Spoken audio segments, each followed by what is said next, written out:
oluguudo luno ng'abannawakiso tululindiridde ate kubanga abannawakiso bangi eri wenyini esentema wenyini bawaayo ettaka ku bwereere nga balinze oluguudo luno okubanga ddala lukozesebwa naye kimenya nti ku ssaawa eno olulunatambulako nti kulaga nti ne mu Wakiso luyingiddemu ebizibu ebiruma Kampala byebizibu bya Wakiso ate Wakiso ye disitulikiti yokka egenda okendeeza jjaamu wa Kampala n'olwekyo twandisabye mu bwangu ddala mu period eno eya budget enguudo zonna ezeetoolodde Kampala nga ziri mu Wakiso nazo ziteekebweko ssente.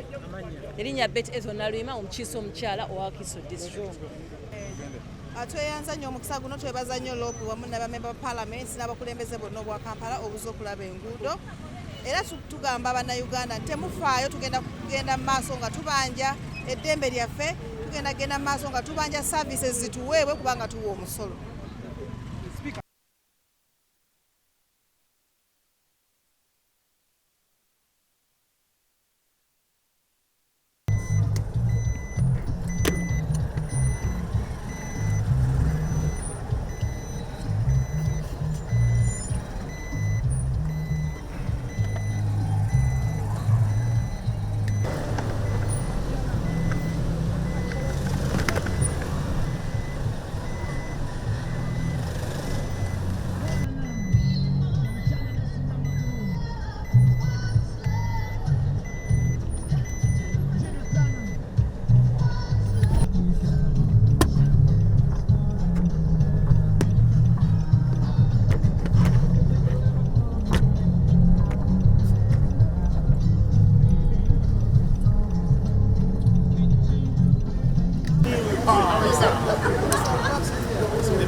Kali.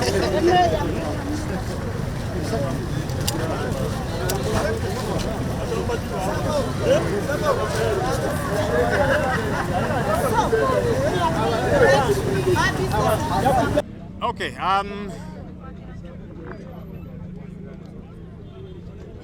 Muli lede.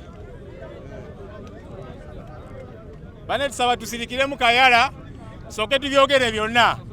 Wa enguudo zaffe twagala nga office ya leader of opposition amu ne shadow cabinet twakwataganye n'abakulembeze b'ekibuga omulodi n'abalala ku nsonga z'enguudo z'omu Kampala. Enguudo z'omu Kampala ziri bubi nnyo. Abantu bazze bazoogerako n'okwekalakasa ne kwekalakasa naye ate abantu bano mu kifo ky'okuteeka essira okutereeza enguudo kakati essira ne baliteeka ku bano abeekalakasa katubakwate simanyi tubatwale mu makooti naki olaba nti priorities zaabwe nfu bwe fuufululu. Kati ffe ng'abakulembeze ne tugamba ensonga zino titugenda kusirika. Nga leader opposition kinkakatako okulondoola emirimu gya gavumenti okulaba nti wabeerewo service delivery kubanga bannayuganda basasula emisolo. Kampala eno egenerating ebitundu 6 ku buli 100 sente ez'eggwanga lino 60% ziva wano e Kampala. Kakati bw'otafa ku Kampala ogenda kufaawa kubanga n'awalala wonna mu bitundu by'eggwanga ebirala era enguudo ne service delivery byonna byayonooneka. Kakati ffe twagambye nti tetugenda kussa mukono, tujja sigala nga tuteeka kazito ku nsonga zino ne tugamba katujje tulambule namwe bannamawulire mulabe. Kati oluguudo luno olwa Salama kati lwa Maramu naye oluguudo luno lwali lwa koolaasi ne kati olabawo buyinja bwokka bwokka. Bwe twogera ku nsonga zino nga bagamba nti abo just bali mu politics, kati tugambe katujje ku ground mulabe eggwanga lirabe nti bye twogerako biri serious n'abantu baabo bababulidde babonaabona bizinesi zaabwe zayonooneka kubanga enguudo nfu.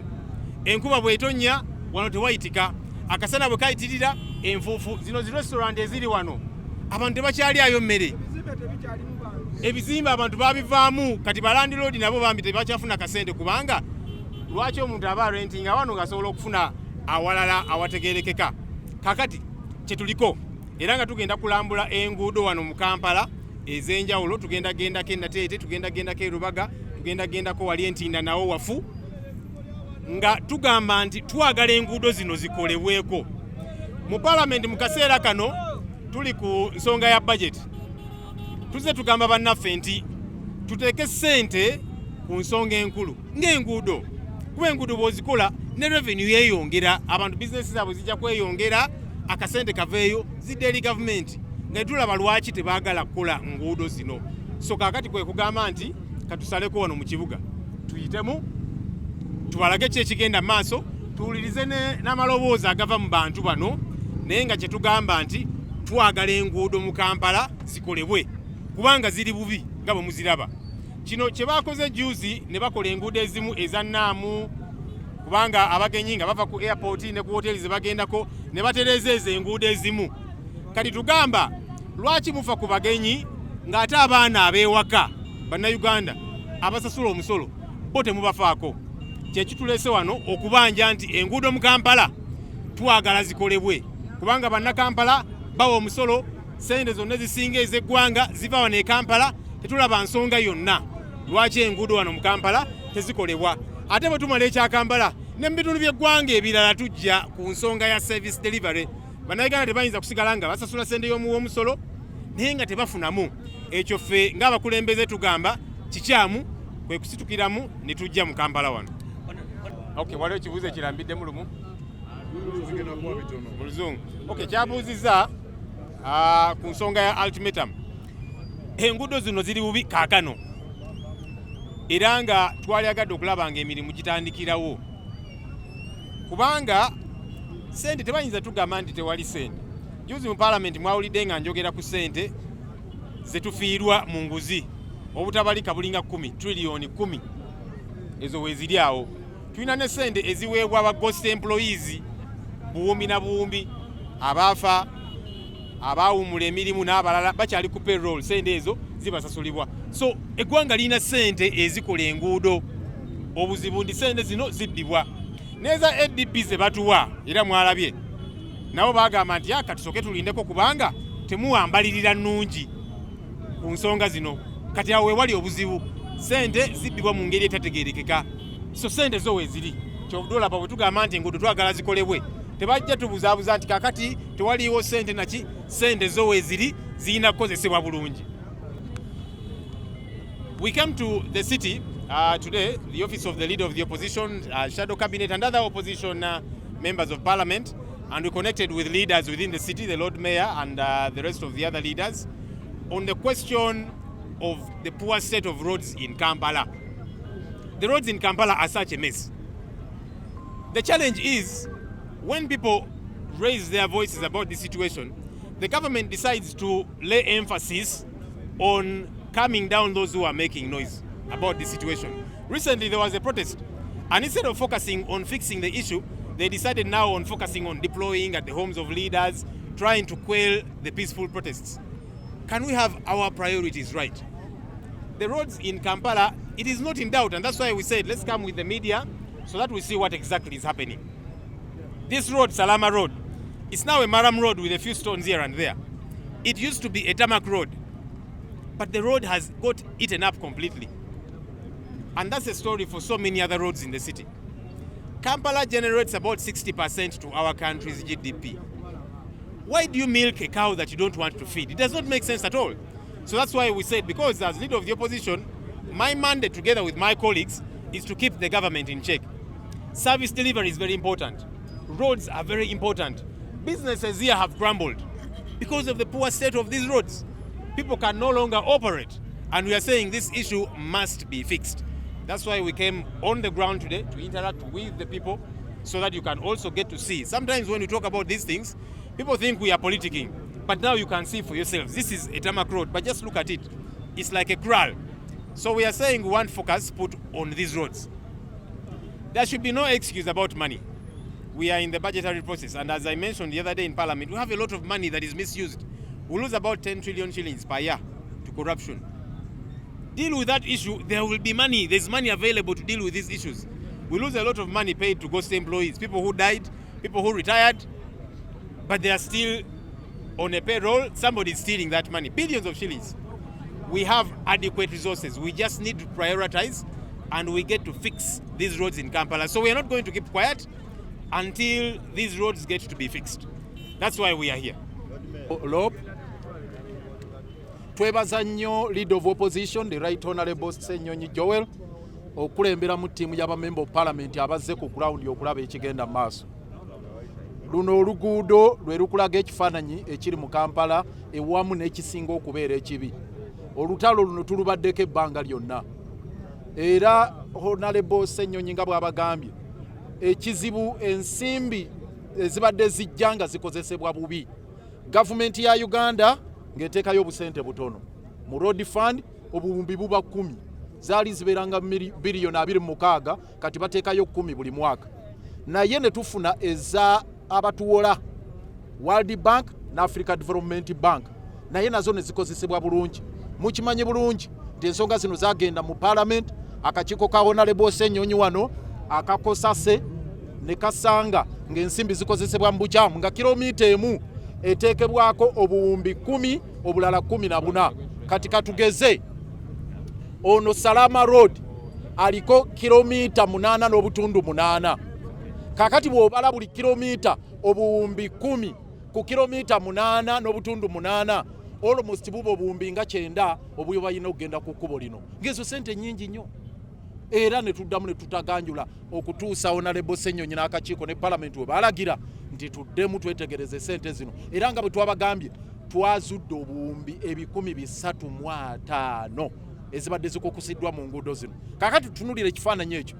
Bannayuganda babonaabona, enguudo zivunda, naye waliwo obuwumbi 305 ze bakasuse wali ebbali. Era olwaleero twagala kusaba Sebo leader of opposition ne ba NUP.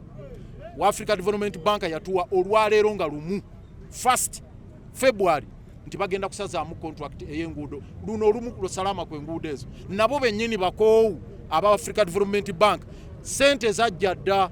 Esente z'oluguudo lwa Salama weeziri Africa Development Bank yaziwaayo, naye olw'okubanga waliwo abantu abaagala okuzibulankanya n'ebyo kati oluguudo ne lwesiba.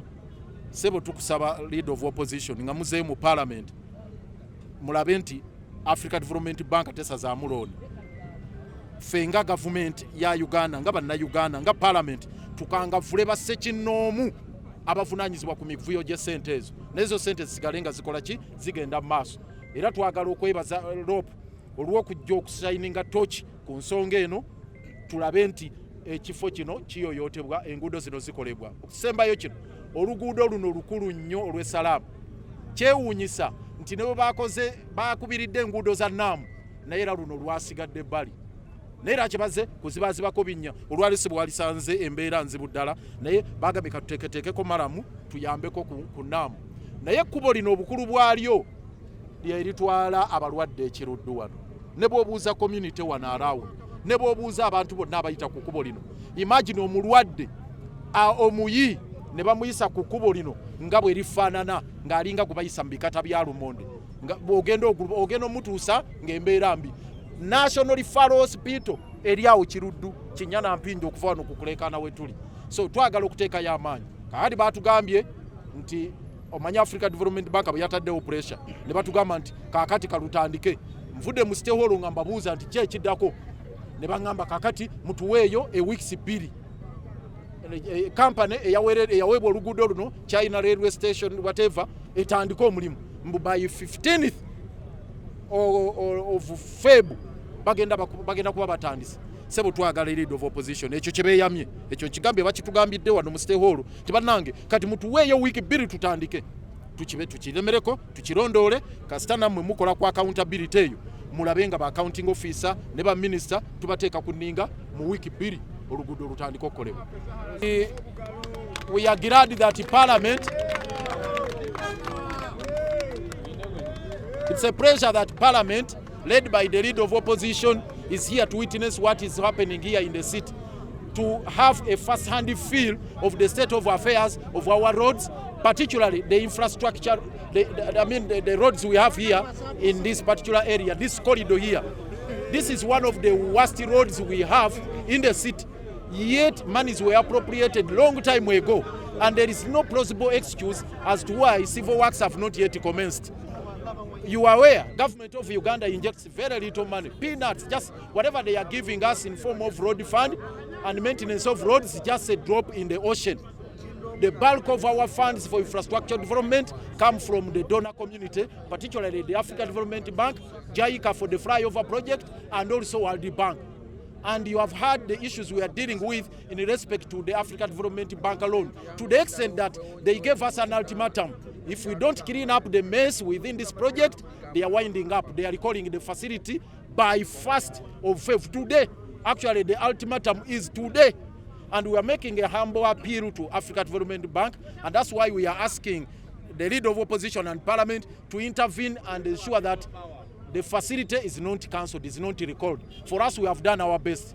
We have reviewed the project. We have done an appraisal. We have even reported that to you. We have reported to you that we discovered some monies that had been stashed away, over 350 billion that had been hidden somewhere.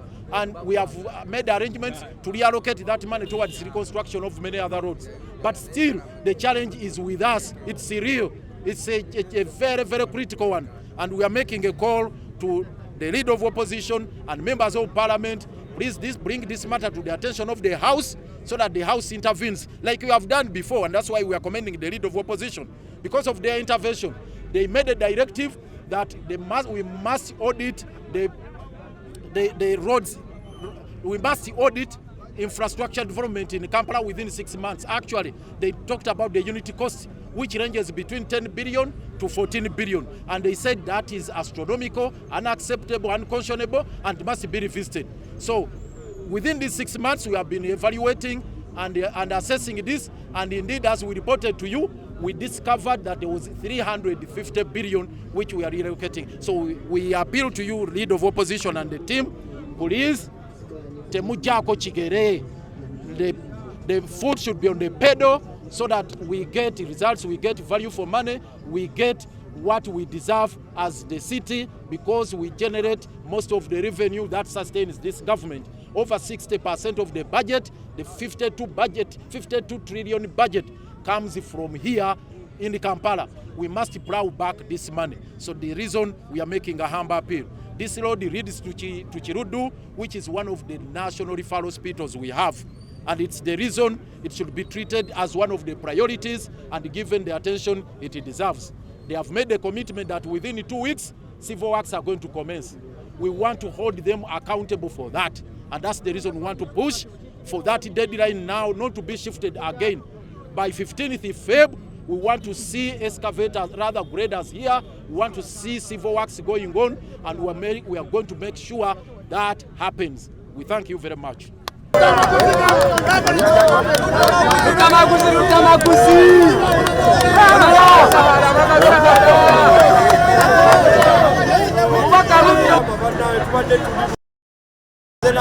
Wano biri musanvu oluguudo baalukola oba bakola gaddi bengale abantu eddwaliro ddene liri wali naye laba oluguudo ebinnya natwala mukazi wange olubuto lwaviiramu wali oluguudo tubadde bubi nnyo nze bale natera n'ossenguka ogenda Salaama naye tweyanziza nnyo bannamawulire tweyanziza Lord Mayor tumwebaza nnyo ne Mulyanyama tubeebaza nnyo bannange Meya waffe Makinde webale nnyo webalire ddala tubadde tuli bubi nnyo abantu nze n'enviri mbadde sikyasala ndozolaba mwana tubadde bubi nnyo kubanga okuvuga booda ng'ebinnya okuba ebinnya okuva eri mu tawo naye okuba ebinnya nga ovuga bubi nnyo galiteesa akabenje nga bubenya bukola ki nga bubeerawo olw'oluguudo tweyanziza nnyo Meya okubanga banaye ababooda bafiiridde ku kkubo ly'e Salaama kuliko eddwaliro ly'e Kiruddu dwaliro ddamba lya gavumenti ekkubo ly'e Salaama lissa ababooda bayitirivu.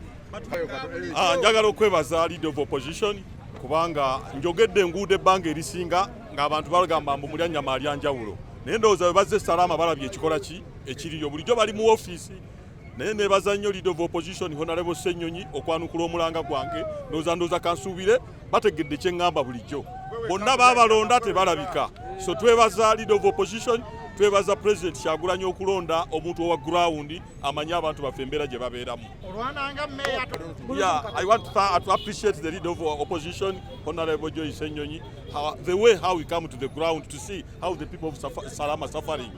This is the first time all leaders have been in the boardroom. They have been in the boardroom. They are just talk on the radio. But Honorable Ssenyonyi came to the ground. That is a wonderful leader, and I want to appreciate the President Kyagulanyi how to elect or to nominate the best candidate for the leader of opposition.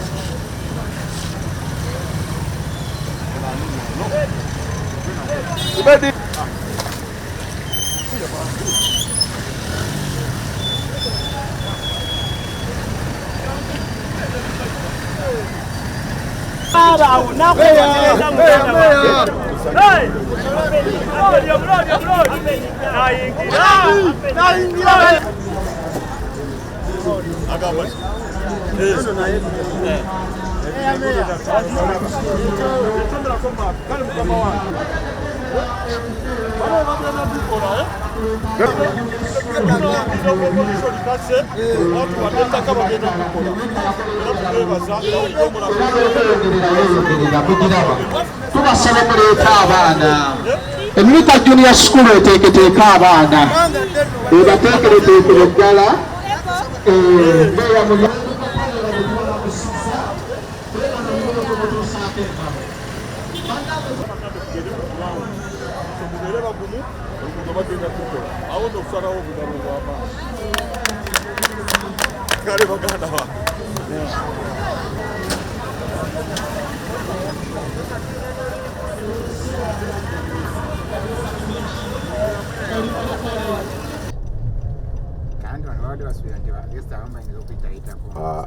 olimba togenda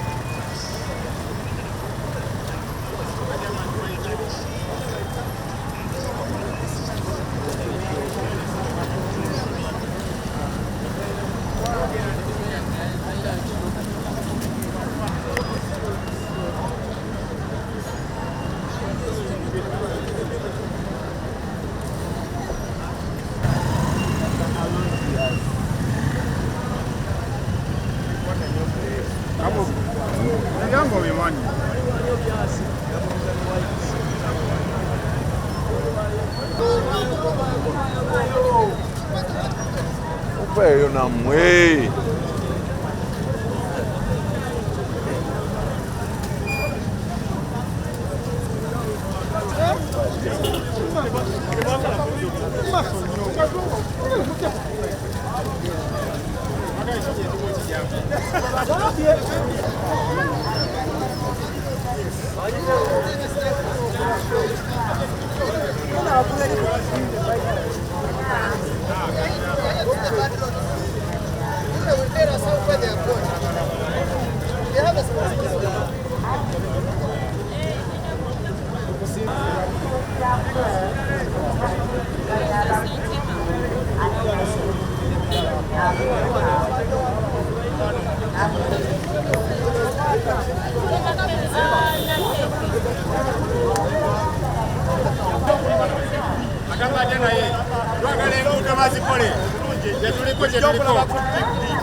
Banga damu ngait adamu kai banga fuga damu njagala ku lawa kompo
bali mu kukola kati abantu bayitawo abantu bakusinga bayikozesa bigere wala bridge kwakola wali tenga twakola nga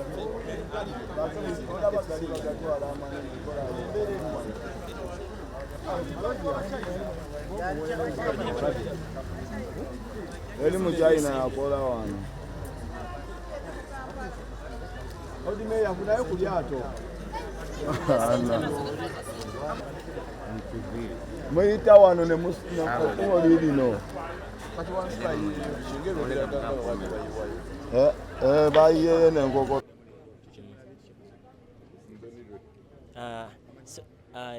Honorable Paul Nsubuga ombaka akiikirira Busiro North Constituency mu Wakiso waneeno ensonga lwaki tutambula yembeera y'enguudo eri mu Wakiso Kampala n'ebitundu ebirinaanyeewo ng'omubaka atuula ku kakiiko ka Government Assurance Committee tulina okufuba okulaba ng'embeera yonna etereera bw'oba tetuteredde kkiriza obagaana n'amakubo gaffe tegajja kuba tegateredde tutunula n'ekitundu kyenkiikirira Sentema Road ze zimu ku nguudo ezirina okubeera covered ku ssente y'omuwa omusolo bweba teziteredde tetujja kutula mu parliament yensonga lwaki neegase ku mukama wange Honorable Ssenyonyi wamu ne Lord Mayor ne ttiimu y'Ababaka Parliament n'abakulembeze abo tusobole okujja ku ground tulabe ki ekiriyo tukizeeyo kufula ya parliament ssente y'omuwa omusolo ekole First of all, I'm Honorable Nsubuga, the MP representing Busiro North constituency.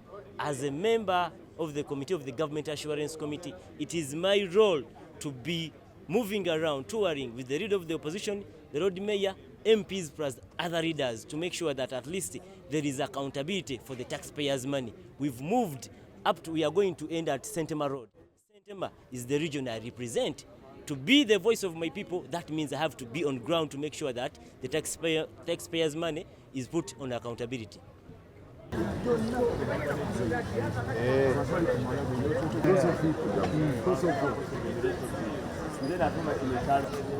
Ono shadow minister wa works kasoka wetereza. Well, we have been talking about bad roads in Uganda, and Kampala is the face of Uganda. So by the time you come through Kampala and you find these potholes, by the time you come to Kampala and find such broken bridges, by the time you come to Kampala and there are no roads, that tell you that you have a country that has no roads. And so we are here to make a statement that we have not just been talking, but that what we have been saying in Parliament is actually real. There are no roads in this country, and that government must prioritize roads because you cannot do any business without roads. So this is a statement to say this is what we have been talking about. And for me, as the Shadow Minister for Works, I am going to push so that we don't just stop at Kampala, but we move throughout the country. Go and compare what is happening in Buhweju, compare what is happening in Kazo, compare what is happening in Guru, so that people know that the state of our roads is horrible. Mu Uganda tuli wano okulaga abannayuganda nti twogera mu parliament si byakwogera nti tuli mu politics naye weebiri.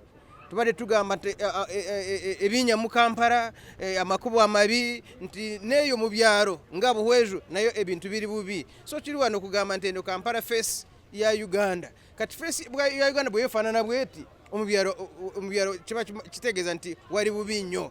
N'olwekyo bwe tuva wano tugenda mu districts endala, tugende Buhweju, tugende Nakasongora, tugende Guru, abantu bategeere nti bawa omusoro bagubba bubbi amakooti bagakola. Gutuyingiriza amazzi omwala, gutwala n'ebintu byaffe. Tuyitaawo tetukyasala wano eno twetoloola eri weetuti.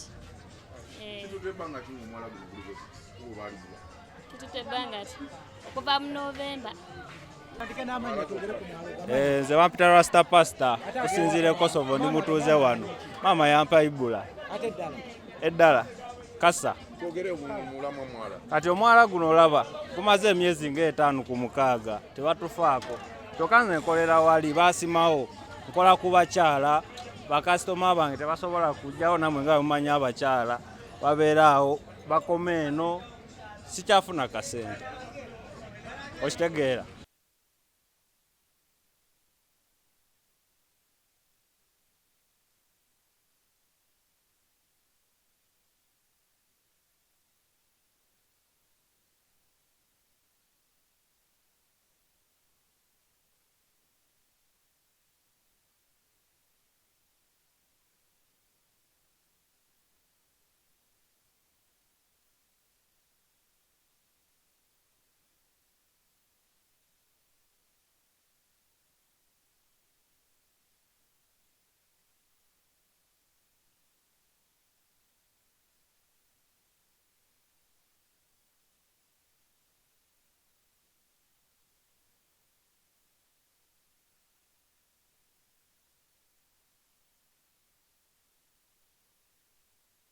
I'll run and my colleagues will finish up because, as you had mentioned, I'm running to the airport to go see Honorable Segirinya, whose health is not very good. We, as you have seen, we have been moving around the city, looking at the various roads, the state in which they are, and you have seen for yourselves. Our clarion call is, let's focus on these roads. That's why we have come ourselves, so that, because it's part of our oversight role, but we are also saying it's important that we shine the spotlight on the poor state of our roads. We have talked about these things, and people take the talk to just be political talk. Now you have seen, and I'm sure as the media you have had chance to interact with the locals to tell you exactly what it is that they go through. we want to see these roads fixed. The money is available. It's just that this money gets stolen, as you have seen severally. And even that which is availed to us now, you've seen ADB and the others saying, first wait a minute, let's first hold, because they have concerns about accountability. So while we are saying that, number one, money should be availed to fix these roads, we're also saying, number two, and very importantly, there must be value for this money. Because it's not enough for us to say, let money be availed. Money should be availed. But there must be value for this money. There must be proper accountability, because otherwise then we end up in double trouble. So that's the reason we are doing all of this.